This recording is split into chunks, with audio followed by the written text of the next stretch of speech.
அண்ணா பாப்பா நல்லா இருக்கீங்களா? நல்லா இருக்கேன். பாத்து வெகு நாள் ஆச்சு, வெகு ஆண்டாக போச்சு. அப்ப சாம்சம் டீ குடிங்க. அதாவது என்னன்னா பாத்து ரொம்ப நாள் ஆச்சு. எங்க நான் அங்க பாக்குறேன் இங்க பாக்குறேன். நீ எங்க நினைப்பு எங்க போகுது பாப்பா? என்ன பண்ண ஏன் போகாத உனக்கு அப்பையில இருந்தே நம்ம கண்டா உனக்கு ஒரு மாதிரி தான் இருக்கும். சரி பரவாயில்ல, அது கிடக்கட்டும். ரொம்ப நாளா இவ்வளவு அறிவுபூர்வமா பேசுறேன்ல நீ. ஆமா நானும் பாக்குறேன் வர்றேன். அங்க வேண்டாம், அவ்வளவு தூரத்துக்கெல்லாம் வேண்டாம், ரொம்ப தூரம். அதாவது இது மாதிரி எல்லாம் சமாச்சாரம் இருக்குது.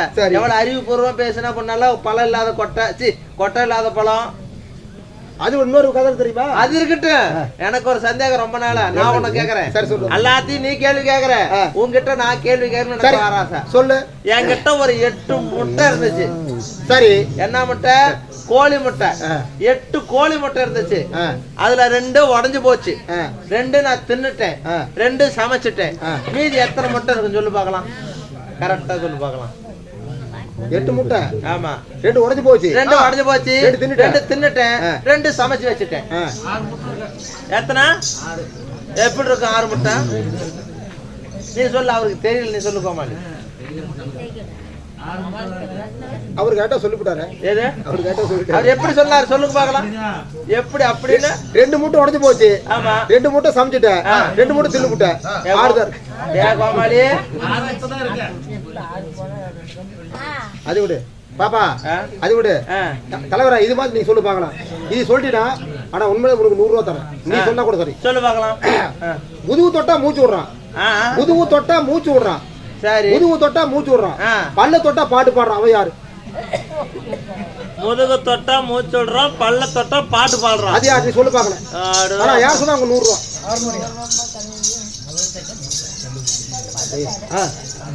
எத்தனை கூத்தாடிகள் அவங்க எல்லாம் பாத்துருப்பா. உங்களுக்கு என்னமா தெரியாம இருக்கா? முதுகு தொட்டா மூச்சு விடுறான். ஹார்மோனியம் எப்படி? இதுதான் பூஜை. இதுதான் கங்கண கட்ட கட்ட சொல்லுவாங்க. அது எப்படி எப்படி உனக்காது? அது எப்படி? ஹார்மோனியம் தான். அதான் முதுகு ஹார்மோனியம் பட்டு. சரி, அது விடு. வருஷம் 360 நாள், வருஷம் 360 நாள் லீவ் இல்லாத கடை என்ன கடை? வருஷம் 360 நாள் லீவ் இல்லாத கடை என்ன கடை? லீவ் இல்லாத கடை எனக்கு பாட்டு கடையா? வருஷம் 360 நாள் லீவ் இல்லாத கடை என்ன கடை?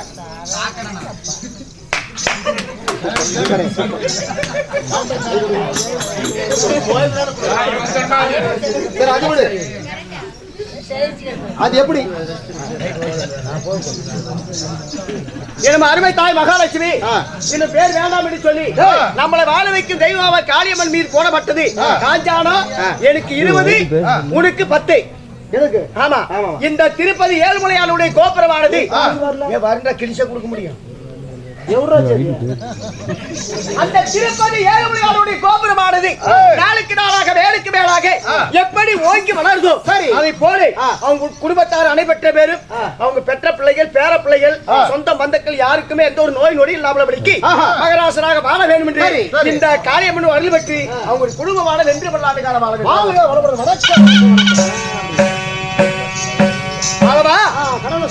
என்னுடைய பேர் நல்ல அரவான் என்று சொல்வார்கள். சரிங்க, இப்படி நல்ல அரவானாக இருந்தாலும் என்னை பெற்றெடுத்த தாயாரோட பேர் என்ன? 10 மாதங்கள் 300 நாள் 3000 தசை வினாடி தன்னுடைய அங்கத்திலே சுமந்தவற்றை என்னை பெற்று என்னை ஒரு குழந்தையாக பெற்றெடுத்து எப்படி பார்த்தாங்க? கேட்டு சொல்லுங்க. எப்படி பார்த்தாங்க? நாங்களும் ஒரு தாய் தந்தையாரை பிறந்த, நீங்கள் எப்படி பிறந்தீங்க? எப்படி? நானும் ஒரு தாய் தந்தைக்கு பிறந்த வந்தா. அதனாலே நாகலோகத்தை ஆண்டு வரக்கூடிய என் தாயாருடைய பேரோ நாகக்கண்ணி என்பார்கள். தாய் பேர் வந்து நாகக்கண்ணி. சரி, தந்தையார்? என்னுடைய தந்தையாருடைய பெயரை சொன்னால் இருவருக்கு மூத்தவர், இருவருக்கு இளையவர். மாதம் 11ஆம் தேதி பள்ளியிலே பரிசு வீணை, தொப்பிலே உமையமாடிக்கும் மின்னழகி பின்னழகி முதுகிலே 5 வச்சலை கொண்டே மனவரத்தை காட்டி பண்ண அர்ஜுனடுவா என்னுடைய தந்தையார்.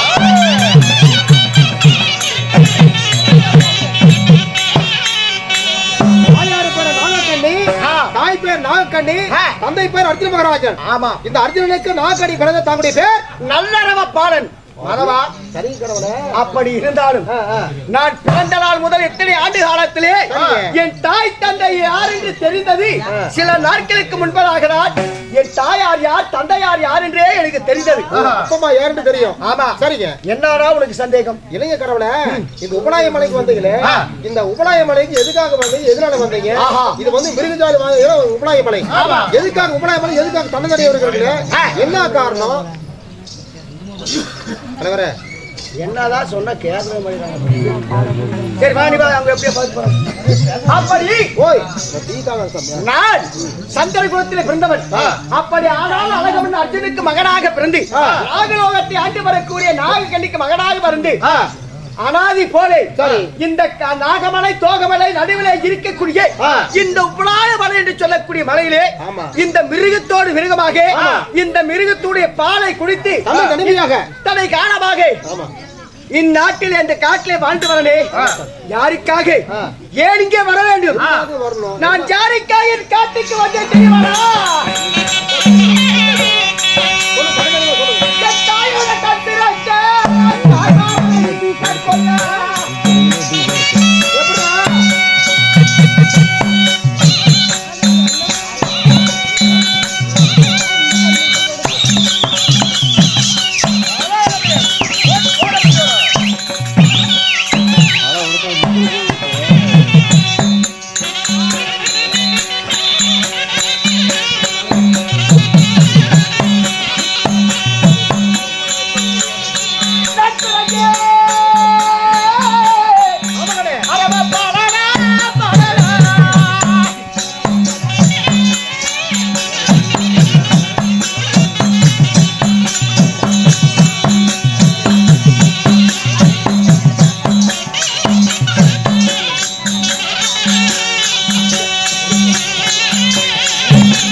மாதவா என்னென்று சொல்வேன், ஏதென்று சொல்வேன்?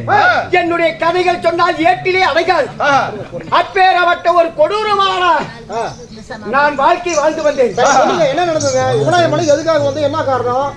நாட்டு அரசனுக்கு ராஜமுடி தரித்த ஒரு மன்னனுக்கு மகனாக பிறந்து நாகக்கண்ணிக்கும் அர்ஜுனுக்கு பிறந்த ஒரு நாட்டு தான் இருக்கணும். உபநாய மலை எதுக்காக வந்து, என்ன காரணம்? ஒன்று என் தந்தையாரோடையாக இருந்திருக்க வேண்டும், அல்லது இந்த நாகலோகத்தை ஆண்டு வரக்கூடிய என் தாயார் நாக கன்னி இடத்திலேயாவது இருந்திருக்க வேண்டும்.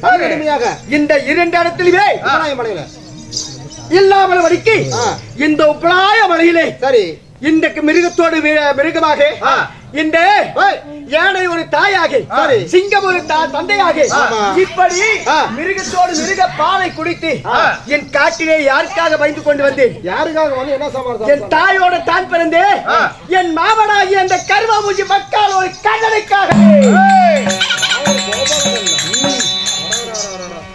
சாமி கேக்குற தப்பா நினைக்காதீங்க. அந்த கோபாலகன் என்ன ஆகுதுங்க? என்னுடைய தாய் மாமன். தாயோட பிறந்த தாய் மாமன். ஆமா. சரி, தாய் மாமனுக்கு பயந்து எதுக்கு உபநாயகன் எதுக்காக வந்தீங்க? மாமா அன்றோர் தினத்திலே என்னுடைய தாயாருக்கு 7 மாதங்கள். தாக்கடி அம்மாவுக்கு நான் அதாவது என் தாயார் அம்மாவுடைய வகுத்தில் இருக்கிறேன். சரிங்க. சிசுவாக அப்படி 7 மாதமா இருக்கும் பொழுது, அதாவது இடையில ஒரு சின்ன 7 மாசத்துல ஆக்கி போடுவாங்க. வளகாப்பு செய்வாங்க. 9 மாசத்துலயும் வளகாப்பு செய்வாங்க. ஆமா. ஏய் அகராஜி பிறந்தவன 10 மாசத்துல எங்கடா செய்யறாங்க? எனக்கு 10 மாசத்துல செய்வாங்க. உனக்கு நீ 11 மாசத்துல பிறந்திருப்ப. 12 மாசத்துல பிறந்தவங்க தாடி மீசல முடிச்சுக்கிட்டு. அப்படி 7 மாதமா இருக்கும் போது என் தாயாருக்கு அதாவது சேராத ஒரு பொருள் சாப்பிட்டா உடனே வந்து அந்த கர்ப்பிணி பெண்களுக்கு இடுப்பொலி வந்துடும். எப்படி? அப்படி அந்த நேரத்தில் என் தாயார் நாகக்கண்ணிக்கு இடுப்பு வலி ஆரம்பித்தது. ஆமா. சரி. நாட்டிலே என் தாயார் மட்டும் தன்னன் தனிமையாக இருக்கிறார். சரி. அப்பொழுது நீண்ட நேரமாக அந்த வலியை தாங்கிக் கொண்டு என் தாயார் இருந்தார். அப்படி இருந்துமே அந்த வலியை தாங்க முடியவில்லை. முடியாத காரணத்தால் என் தாயார் அறிந்ததுக்கும் அறியாதுக்கும் தெரிந்ததுக்கும் தெரியாதுக்கு என் மாமனாகிய அவர் அண்ணாராகிய மாயவனை அழைத்தார். யார? கோபால கண்ணனை. கண்ணனை என் தாயார் நாகக்கண்ணி அழைத்தது. சரி. அப்படி அழைத்தவுடனே நாகக்கண்ணி என்று தெரியவில்லை, என்னை அழைக்கிறாரே அப்படி என்று என் மாமன் மாயவன் நாகலோகத்துக்கு வந்தான். சரி. அப்படி நாகலோகத்துக்கு வந்தோடனே அப்பொழுது என் தாயாரை பத்து மாயவன் கேட்க, எப்படி அண்ணா, அதாவது தங்கா, எதுக்காக என்னை அழைத்தாய்? என்ன விஷயம்? அப்படி என்று கேட்க, அப்பொழுது அண்ணா என்ன சரி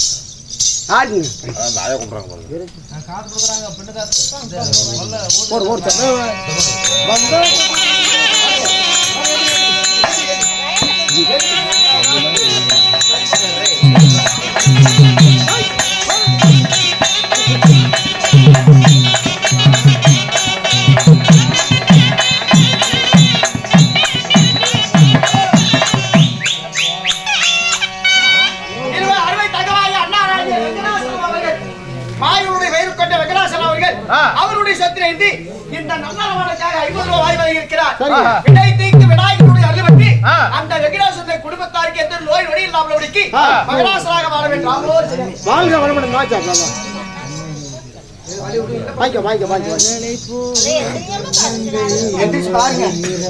கண்ணன் தோங்க வைத்தாய்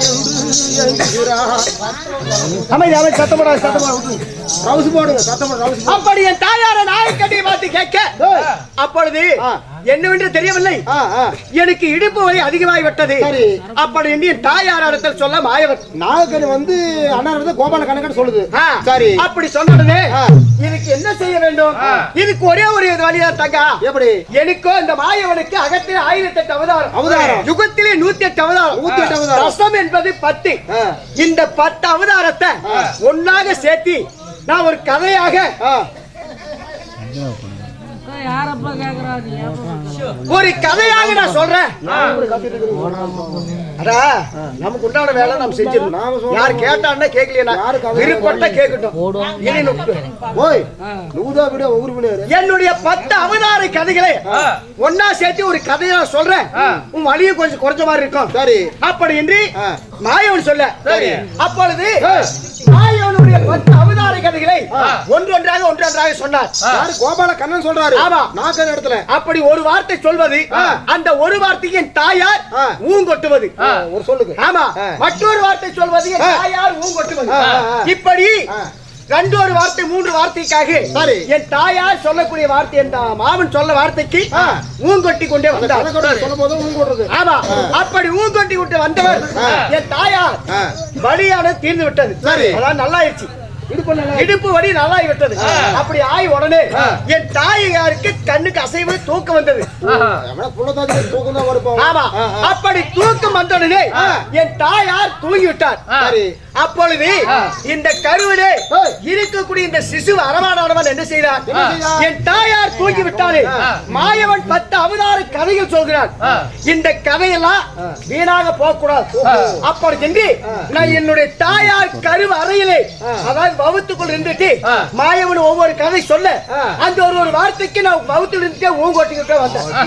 அப்பா சாமி, அப்ப நீ சொல்றத பார்த்தா அம்மா வந்து கோபாலக்கண்ண கவு சொன்ன போது அம்மா வந்து தூங்கிடுச்சு, தூங்கி விட்டது. அம்மா வயசு இருந்த கதையை வந்து நீங்க ஊங்கோட்டுறீங்க. ஏன் அண்ணார், அதாவது அண்ணார் சொல்லக்கூடிய கதையாவது மாயவன் சொல்லக்கூடிய கதை வீணாக போகக்கூடாது என்று அந்த கருவறையில் இருந்து ஒரு வார்த்தை விடாமல் வடிக்கி சொல்லக்கூடிய வார்த்தை ஊங்கோட்டிட்டே வந்தேன். கோபாலக்கண்ண கதையை சொல்ல சொல்லி அப்படி சொல்லிக் கொண்டு வரும் நேரத்திலே பொழுது விடிந்துவிட்டது. அப்படி விடிந்தோடனே சரி அவர் நாட்டுக்கு போகணும் அப்படி என்று என் மாமனாய பரந்தாமன் என்ன செய்தார்? தங்கா நாகக்கண்ணி விடிந்து விட்டது, நான் சங்கு துபாவரிக்கு போய் வருகிறேன் அப்படி என்று என் தாயாரிடத்தில் மாயவர் சொல்ல சரி அப்படி சொல்ல என்ன செய்தார்? அப்பொழுது என் தாயார் என் மாமனை வந்து கேட்கிறார், அண்ணா இன்னும் நீங்க போகலையா? அம்மா தான் தூங்கிருச்சுல்ல கதை சொல்லும் போது, அதனால நீ கதை சொல்லிட்டு இன்னும் போகலையா? விடிய வரைக்கும் இங்கதான் இருந்தீங்களா? சரி அப்படி என்று என் தாயார் மாயவனை கேட்க சரி இது என்னடா ஆச்சரியமா இருக்கிறது, இன்னும் போவலின்னு கேட்கிறாரு. இந்த விடிய வரைக்கும் இந்த கதையை யார் கேட்டிருப்பாங்க? அப்படி என்று அந்த வார்த்தை சொன்ன உடனே அப்பொழுது நான் என்ன செய்தேன்? என் தாயார் கோபத்துக்குள்ள இருந்துட்டு இந்த விடிய 30 கதை கேட்டவர் யார் என்று சொல்ல சொல்ல அப்பொழுது அதே கண்ணா என்னுடைய தாயார் வகுத்துல இருந்துட்டு அதே கண்ணா இந்த விடிய 30 உன்னுடைய கதைகளை கேட்டவன் நான் தான். அதே சண்டாளனே, நான் மட்டும் பிறந்து வெளியே வந்தால் இந்த உலகத்திலே முதலாக உன்னை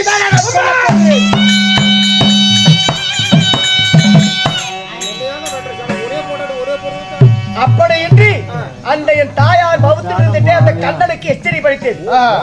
நீங்க சொன்னீங்க. ஆமா, நல்ல வேலை நான் பொழுதுட்டேன். அப்பொழுது சரி இந்த விஷயம் தாயாருக்கு தெரியக்கூடாதுன்னு மறைத்து விட்டு சரி மீண்டும் எப்பொழுது நான் அழைக்கிறாயோ அப்பொழுது வருகிறேன். ஒருவேளை 10 மாத நினைவாத கர்ப்பிணியானது உனக்கு பிரசவ வலி ஏற்பட்டால் அப்பொழுது என்ன இழுத்தால் அந்த கஷ்டத்தை நான் தீர்த்து வைக்கிறேன் அப்படி சொல்லிவிட்டு மாயம் போய்விட்டார். கோபாலக்கண்ணன் சொல்லிட்டே போயிட்டார், சட்டமனைக்கு போயிட்டாரு.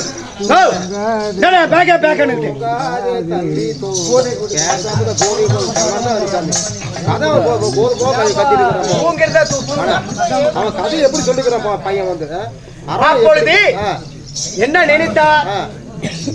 இதுக்குதான் ஆடல் பாடல்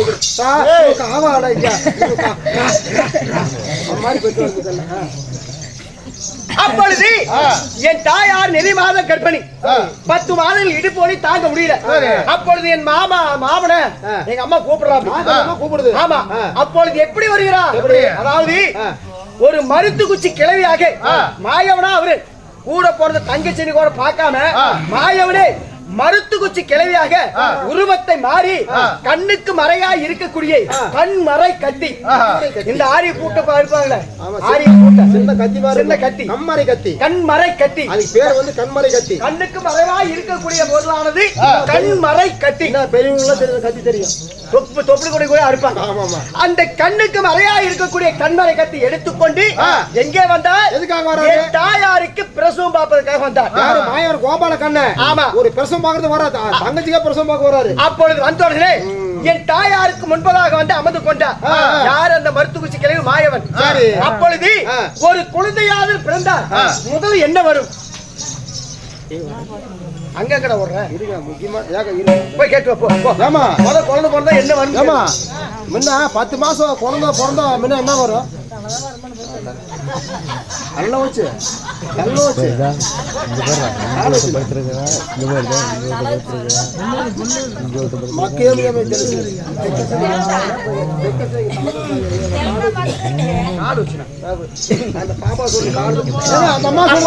தலைதான் வெளியே வருமா? ஏய் விகரத்தை புரிச்சுக்கிறா, தலைதான் வரும்.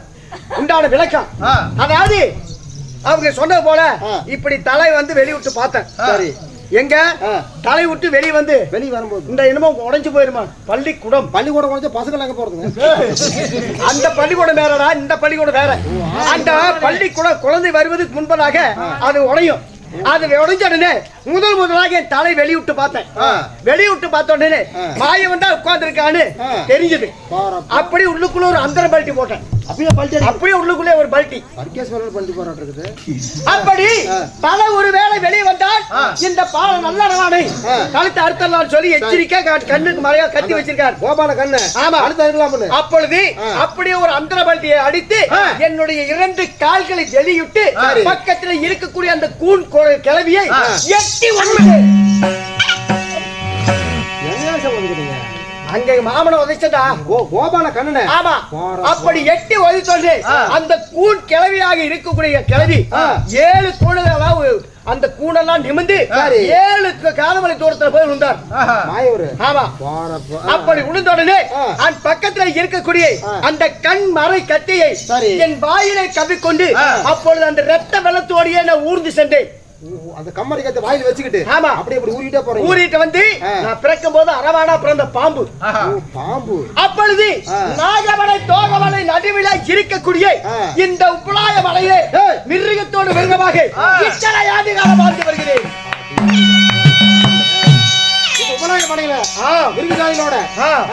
இப்படி வாழ்ந்து வந்து தாயார் தெரியாது தந்தையார் தெரியாது என்று தெரிந்திருந்தாலும் இந்த அனாதை போல காட்டிலே வாழ்ந்து வந்தான். சில நாட்கள் முன்பதாக என்னுடைய தாயாரின் தந்தையாரை நான் பார்த்தேனடா. சரி, அப்பொழுது என் தாய் தந்தை இதுவரைக்கும் எந்த ஒரு குறைபாடு வைத்திருந்தாலும் சரி வைக்காம இருந்தாலும் சரி இனிமேல் வரைக்கும் நல்லபடியாக வாழ வேண்டும் என்று என் மனதிலே ஒரு நல்ல அதாவது எண்ணத்தை வைத்துக் கொண்டு என் காட்டிலே வாழ்ந்து கொண்டு வருகிறேன். ஆமா, சரி. அப்படி இருக்க இந்த நட்ட நர ஜாம வேலையிலே அங்கே மிங்கும் மிருக ஜாதி அங்கே இந்த காட்டிலே ஓடிக்கொண்டிருக்கிறது. அதனாலே அப்படி ஓடுவதாக இருந்தால் யாரோ வருவது போல் இருக்கிறது.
என்ன ஆச்சரியம்!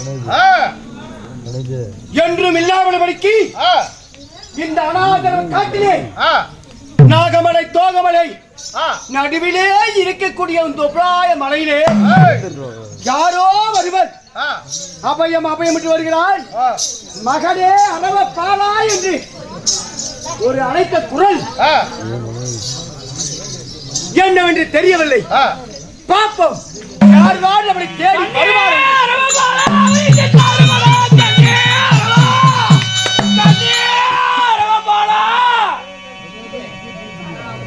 கண்ணே அரவா, உன் தந்தையார் வந்திருக்கிறேன்.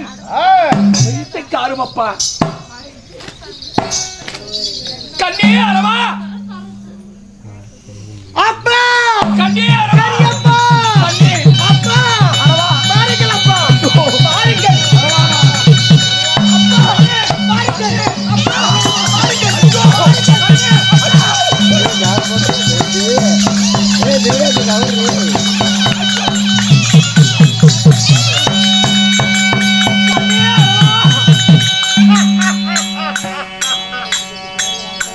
அப்பா, என்ன ஆச்சரியம்! பூரி தேடையா கண்ணீரே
என் உயிருக்கு மேலான என் ஆறுயிரே மடியில் படுத்திருக்காங்க. என்னுடைய தேசம் இருப்பது 56 தேசங்கள்.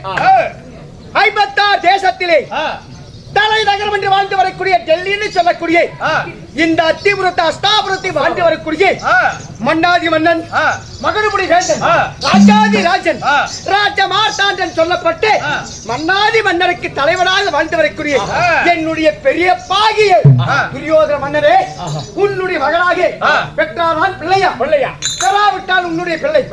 அப்படி இருக்க உன்னுடைய மகனாகி நல்லவன் தங்களுக்கு 100 கோடி வணக்கம் செய்கிறேன்.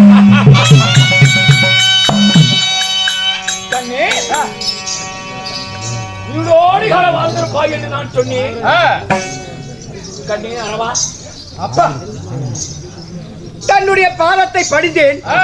ஒன்று நலமாக வாழ்ந்திரா என்று சொல்லணும். எந்த ஒரு பதில் இல்லாமல் படிக்கு பூனை மதில் செவுத்து மேல் நின்றுட்டு அந்த புறமாக இந்த புறமாக முழிப்பது போல் முழித்துக் கொண்டிருக்கிறாயே, காரணம் என்ன? ஏதாவது காரணங்கள் என்ன? சில நாட்களுக்கு முன்பதாக ஒரு ஆபத்து வந்துவிட்டது, அதனால் வந்தீர்களா? சரி, வந்த விகரம் என்ன? அன்று ஒரு நாள் அதாவது ஒன்று எப்படி தெரியுமா? எதற்காக வந்தேன் எப்படி என்று சொல்ல வேண்டும் என்று சொன்னால் நீ எனக்கு ஒரு சத்தியம் கொண்டு தர வேண்டும். சத்தியமா? ஆமா அப்பா, சத்தியம் என்பது ஒரு நிலையல்லாத ஒரு பொருள். சரி, அந்த சத்தியத்தை மேல வைக்கக்கூடிய நம்பிக்கையை இந்த பெற்ற மகன் பெறாத மகன் நல்ல அரவான் மீது வைத்தால் உன்னுடைய உயிரை இவன் நொடிக்குள்ளாக எந்த ஒரு ஆபத்து இருந்தா சரி, கக்கம் தர வேண்டாம், தங்களுடைய கஞ்சாலை ஒன்றுதல் போதும், தங்களுடைய வாய்வார்த்தை ஒன்றுதல் போதும், நாசக்கார நைவசிய சதிக்காரப்பட்ட பலிகாரர்கள் எவரால் உங்களுக்கு ஆபத்து இருந்தால் இவன் நொடிக்குள்ளாக சாட்சி கொடுக்கிறேன். சொல்லுங்களப்பா, இப்பொழுது சொல்லுங்கள், சொல்லுங்கள். உன் துணிச்சலை நான் பாராட்டிக் கொள்கிறேன். சொல்லுங்கள். எனக்கு ஒரு முன்பதாக ஒரு சத்தியம் செய்து கொடுத்தால் நான் மற்ற விஷயத்தை சொல்லிவிடுகிறேன். என்னப்பா இத்தனை முறை நான் தெளிவாக பெற்ற பிள்ளை உங்களுக்கு ஒரு புத்தி சொல்வதை போல சத்தியமே நிலையில்லாத பொருள், அந்த சத்தியத்தை தேவையில்லை, என் மீது நம்பிக்கை வைத்து சொல்லுங்க. மீண்டும் சத்தியம் சொல்லி ஓ நான் வந்த விஷயத்தை சொல்ல வேண்டும் என்றால் நீ சத்தியம் செய்ய வேண்டும். சத்தியம் செய்யவில்லை என்றால் வந்தவரை விட்டு போகிறேன். இப்படியே போயிருவேன். அப்படியா? ஆமா. சரி, என்னால் ஒரு பிள்ளை இடத்துல கேட்க போகிறாய், அப்பேற்பட்ட ஒரு கேள்வி. சத்தியம் செய்தேன் சபையோர் அறிவித்தாரே,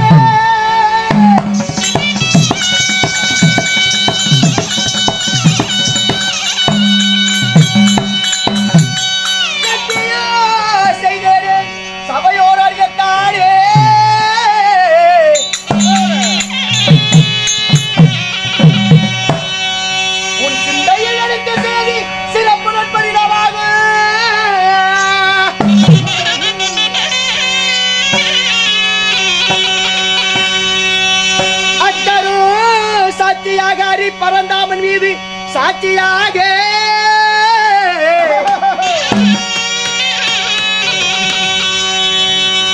எந்த ஒரு ஆபத்து இருந்தாலும் என் உயிரை கொடுத்து தன்னுடைய உயிரை காப்பேன், இது சத்தியா.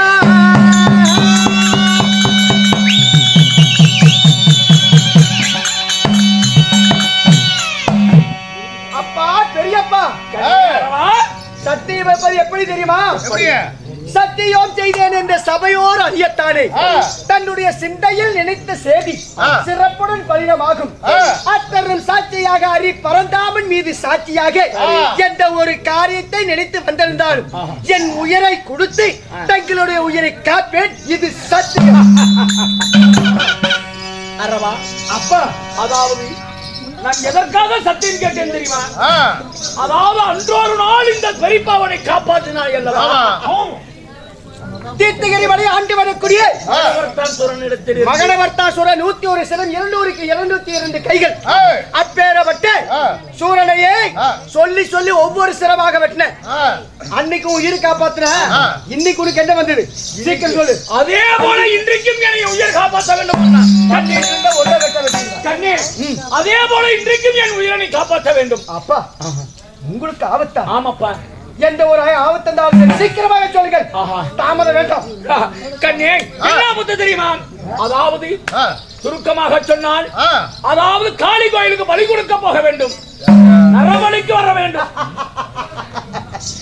வேடிக்கையாக இருக்கிறது, வினோதமா இருக்கிறது.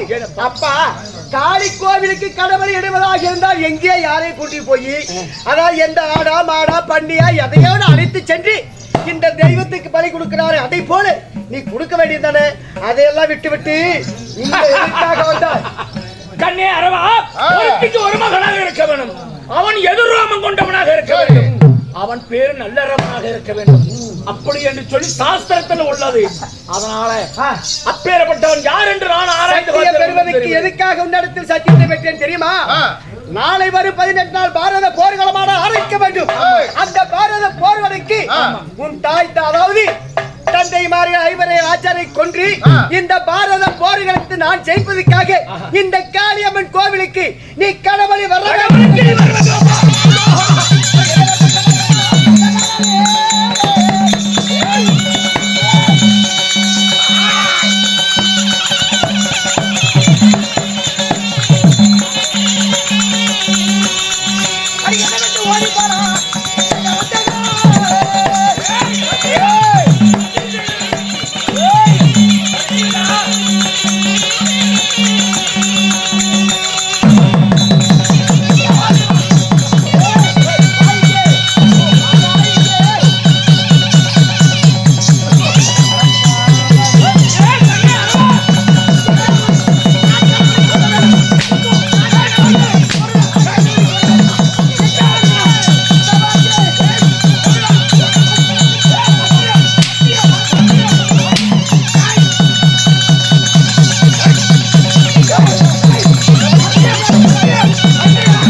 மானங்கட்டவனே, கொஞ்சம் கூட ஈவு இறக்கம் இல்லாதவனுக்கு சதி செய்தது போல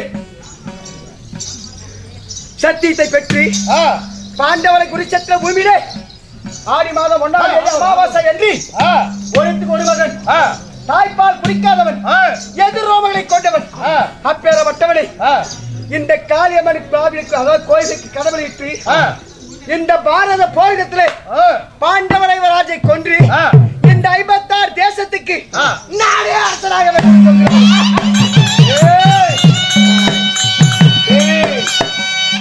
அரவா சத்தியம் தவறாத சந்திரகுல வம்சம் உள்ளது. அதனால கோடு தவறாத குருகுல வம்சம். அதனால முன்பதாக சத்தியம் செய்து கொடுத்து விட்டாய். 1000 முறை எடுத்து சொன்னால் உன்னுடைய வார்த்தை கேட்பதாகலை. உயிர் மீது ஆசை இருந்தால் ஓங்கார கூச்சலிட்டு மண்ட வழி விட்டு வராத வழி ஓடி சென்றாய்.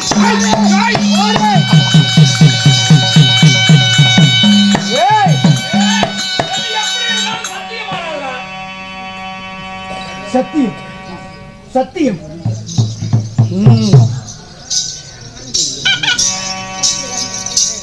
ஐயோ தெய்வமே.